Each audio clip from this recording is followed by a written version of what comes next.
একটি সর্ষের দানার উপরে 5.5 মিলিমিটার মা সরস্বতীর মূর্তি তৈরি করে ফের চর্চায় নবদ্বীপের শিল্পী।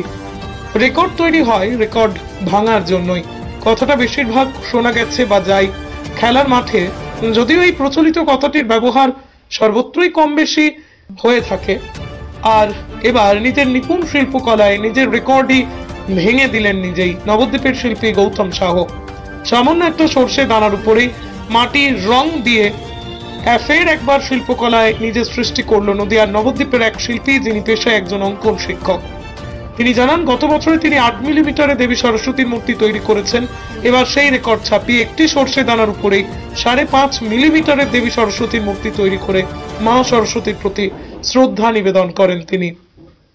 শিল্পী গৌতম বাবু জানান, এবার দেবী সরস্বতীর প্রতি তার শ্রদ্ধার্ঘ্য নিবেদনের জন্য গত 15 দিন ধরেই দিন রাত এক করে এবার ফুটিয়ে তুলেছেন একটি সর্ষে দানার উপরে 5.5 মিলিমিটার মা সরস্বতীর মূর্তি।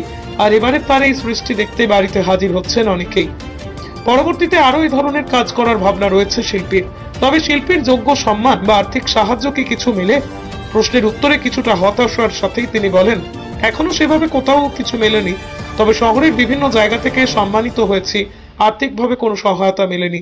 আর এই শহরের এক কোণে থাকা এই শিল্পীর সৃষ্টি আর তার আক্ষেপ যেন প্রদীপের নিচে অন্ধকার, এই কথাটাই মনে করিয়ে দিল। মোটের উপর শিল্পী গৌতম বাবু তার নিপুণ শিল্পকলায় নিজের মতন করে আগামী দিনে আরো নতুন কিছু সৃষ্টি করুক। গত বছর আমি মা সরস্বতীর মূর্তি বানিয়েছিলাম একটি রুল পেন্সিলের ভিতরে, যার উচ্চতা ছিল 8 মিলিমিটার। তো এবার আমি একটা সর্ষের দানার উপরে মাটি দিয়ে মা সরস্বতী দেবীর মূর্তি বানিয়েছি, যার উচ্চতা 5.5 মিলিমিটার। তো কি কি উপকরণ লেগেছে?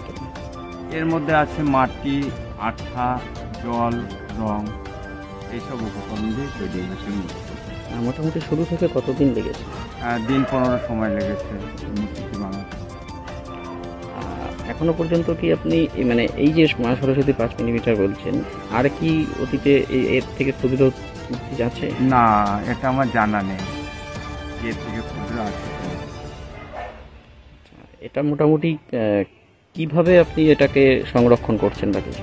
হ্যাঁ, এটাকে আমি এইভাবে একটা কেসের মধ্যে কভার দিয়ে রেখে দিই।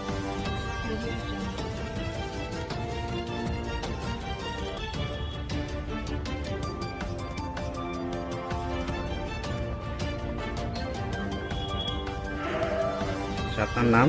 আমার নাম গৌতম সাহা। কি করেন আপনি বাড়িতে? আমি একজন অঙ্কন শিক্ষক, আঁকা শেখাই। বাড়ি কোথায়? আমার বাড়ি প্রতাপনগর, ওয়ার্ড নম্বর 5, নবদ্বীপ, জেলা নদী।